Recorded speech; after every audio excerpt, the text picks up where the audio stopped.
Sunday afternoon, I'm relaxing with my family, and I get a text from a friend with a link to a video in it, and it's a video of my good old friend Hassan Piker claiming that my wife Hila would be a valid military target.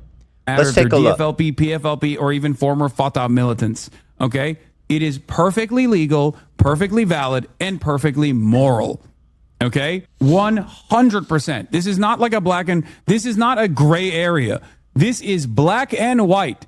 Okay, it doesn't get more black and white than this. Israel is in the wrong. Israel is actually engaging in an apartheid, which is a crime in and of itself. Israel's doing a genocide in Gaza and an apartheid in the West Bank. 2 crimes in and of itself. And every type of armed resistance against both the settlers and also the Israeli occupying force in the West Bank. Doesn't matter if it's your favorite podcasters like Wife that participate in these Iranians. Doesn't matter if they're...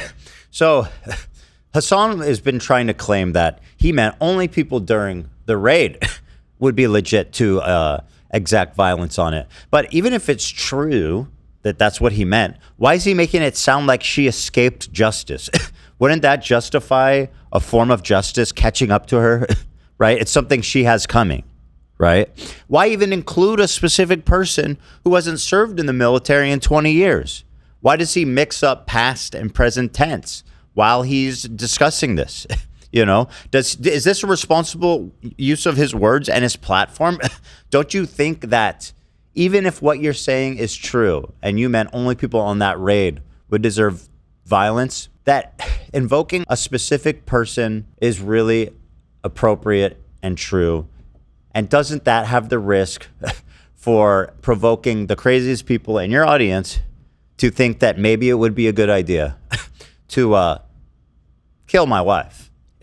Right? Like, what are we talking about, dude? And also, Hila was a secretary, okay? Him and all of his friends here, they're trying to invoke the image that Hila was somehow some commando that was constantly going into raids and kidnapping people in their sleep. She was not in a combat role. She was a secretary. She never fired a bullet outside of basic training, okay?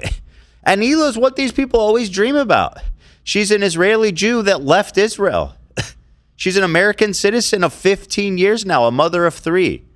This is the idea of the perfect Israeli, one that leaves. Despite all that, Hassan is suggesting that it would be a moral victory for someone to murder her. This is actually the 4th or 5th time someone has directly called for violence against me or Hila on Twitch since October 7th. And so far, none of these people have been punished for making these threats. And I don't expect Hassan to meet any repercussions for this either. Right? And Hassan himself has a troubling history of calling for political violence. Here is the infamous tweet he made to Tom Cotton, a sitting congressperson. And no matter what you think about Tom Cotton, what Hassan tweeted is fucking mad. This is the gun that a vigilante used to assassinate Shinzo Abe, former prime minister of Japan. This is the schematics, the exact gun he used to assassinate this guy. So, I mean, he is directly suggesting that somebody make this gun and start killing politicians. There's no other way to interpret this. But nothing seemed to really happen from that. This is his most recent one where he's saying somebody should kill Rick Scott. There's about $50 billion estimated that are lost every year in Medicaid, just in fraud alone. No. If you cared about Medicare fraud or Medicaid fraud, you would kill Rick Scott, okay? You wouldn't make Rick Scott, former governor of Florida, Rick Scott, you wouldn't make him a prominent part of the Republican Party. There's about 50. So this is once again Hassan referring to a sitting congressperson looking straight into the camera and saying, kill Rick Scott. Of course, he'll explain it as Rick Scott committed some Medicare fraud and yada, yada, yada. But again, he has a massive platform and a responsibility to choose his words carefully. He can't be doing this and then also claim that he's against political violence. It's just not what he's exhibiting. And once again, there was a recent example of him sitting next to the great Taylor Lorenz, laughing about how an official was forced to resign after receiving death threats. He's applauding it. Go ahead. 874 Bellevue Drive, and I'm gonna kill you with my AR-15. Like that's the type of messages they were leaving in this dude's office, and he's resigning. Like he's literally, this is his last term. So I think that people are a lot more radical Death now. threats. This is an unprecedented time to really get others on board, to explain to them that it's not your neighbors, it's not like a Guatemalan migrant that is responsible for all the shit that you're going through on a daily basis, not a trans person. I think this is a unique opportunity to get even Deborah's and Barbara's on board with that, like White Wymons. And you actually wrote about this, and it was a great video where you talked about, someone has to do it. See, when I say that, everyone knows exactly what I mean. That which is, I think that shows that there's a lot of anger, a lot of resentment, and untapped potential, untapped revolutionary potential, as a matter of fact. And it's a great opportunity for organizing, I think, in these unprecedentedly horrible times. So when he says someone has to do it, he's referring, of course, to the act of assassinating the president. Now, I hate Trump as much as any other lib, but I do not want anybody to kill the president. I don't think that would help. I think that would probably not help. But that's the point. That's what he doesn't want it to help. He wants to collapse society, frankly, so he can, usher in this revolutionary period. Do you guys know what stochastic terrorism is? You hear this term thrown around a lot, but let me define it for you. Stochastic terrorism refers to the public use of inciting rhetoric, often vague or coded, by an influential figure to provoke violence from a predisposed individual or group, with the perpetrator able to plausibly deny responsibility for the resulting violence. It is a form of political violence where the instigator's actions are not a direct call to violence, but rather a calculated use of language that is statistically likely to incite violence in a suspected individual. This is, when I read this, it kind of blew my mind, because this describes to a exact T the kind of language, the pattern of language we're seeing Hassan deploying. This is it, In his own words, by the way, and very ironically, Hassan said this to me when I was on his podcast. I think he is a narcissist. I mean, when you watch that video, the narcissism rage at CoffeeZilla was insane, because his video was it's posturing now. If you're going to court, no, he was so wrong about everything. Yeah, but listen, if we've learned anything about the court of public opinion, it is deny, deny, deny.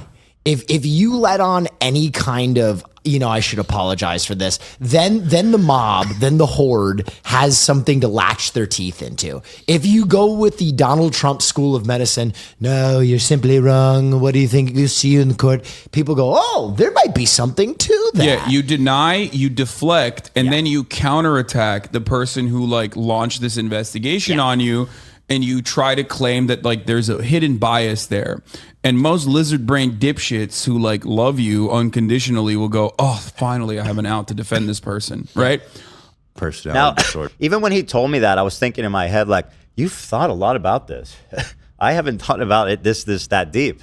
And if you go back, though, every time Hassan is accused of something, this is exactly what he does. This is his playbook. Never apologize. Always double down. Always accuse your accusers of being hallucinating, crazy, etc. This is exactly his playbook. Since Hassan and many of his friends have employed this violent rhetoric against me and my family, me and Hila rarely leave our houses or make public appearances because of the constant and overwhelming sense of danger. The last 2 years, we've spent more time inside than ever before. And we stopped doing our biannual live shows, right, for over a year because of the fear of violence being enacted not just on us, but on our fans and our crew. This, by the way, is resulting in the crew directly losing money, as these live shows, we would donate the entire box office to the crew. And we did this twice a year. It was a significant source of revenue for them that's now been shut off out of fear. We've been forced to hire a full-time guard at the office because everyone in the office was feeling unsafe. And me and Hila are both waiting for our concealed carry license so that we can finally feel safe in public again, which is not easy to get in California, and it's going to take like over a year probably. And I usually choose not to talk about this stuff because the provocateurs who will revel in it, because this is their goal, right? They want me to be afraid. They want me to be in my house. They want me to avoid doing public events. They want me to cower. So this is very much giving them what they want. However, in this moment, I do feel the entire context of how language like this affects me and my family and my crew and everybody around me. Twitch has served as the most prolific source of leftist radicalization, terrorist propaganda, and anti-West sentiment. They foster, they elevate, they protect the most dangerous and inflammatory voices. And it's obvious to anyone paying attention that Twitch is being run by ideologues that agree with Hassan. And it's obvious to anyone who's paying attention, they use the terms of service as a form of political activism by harshly punishing people that they're opposed to and granting near total impunity to their allies like Hassan. The CEO has even stated on record that Hassan is his favorite streamer. In the past, there's been a coordinated pressure campaign against Twitch advertisers with some success, but the entire Twitch executive team remains protected despite the head of inclusive marketing. The head of inclusive marketing once tweeting out, what is the difference between a Boy Scout and a Jewish kid? And I'll give you a hint as to the answer. It's only one returns from camp. What's the difference between a Boy Scout and a Jewish kid? Only one returns from camp. The head of inclusive marketing at Twitch. Now, this person, as far as I'm aware, has faced zero administrative correction and continues to this day to hold her position as head of inclusive marketing at Twitch. The irony is so thick, you could cut it with a knife. Now, while some sponsors have no doubt left, there's still enough remaining that Amazon has not been forced to intervene. And I would encourage anyone using Twitch to contact advisors as soon as they're served to you. If you use Twitch, if you're watching, when you get an ad, write them and say, hey, I would like to know why you're spending directly your dollars to support violent extremism. Why are you supporting a platform that sanctions, protects, safeguards, encourages, promotes language like what Hassan just deployed against Hila? And show them that. Why is Hassan on the homepage every day? Every day when I go there. Why? I want to give a shout out to AT&T, by the way, who recently has been telling people that they sponsor on Twitch that Hassan's not allowed. Why aren't you doing the streamer games? AT&T is part of the sponsors, and AT&T doesn't fuck with me. It is what it is. Why? So they asked Ludwig, Hassan's friend, who, by the way, who very bravely was like, hey, listen, buddy, you can't be in my videos anymore. I'm going to be your friend. I'm going to openly support you and you know, encourage you. My girlfriend's going to do a podcast with you, et cetera, et cetera. But AT&T, they're crazy. They don't want you in any of our videos. You know, shout out to AT&T. Let's see more of this and less of Hassan in these videos. I am encouraging you guys to pressure advertisers, to pressure Amazon, to pressure Twitch as a last resort. This is a plea for sanity, that something be done before it's too late. On behalf of myself, my wife, my children, my crew, all whose safety has been compromised, to please help us stop this. This is madness.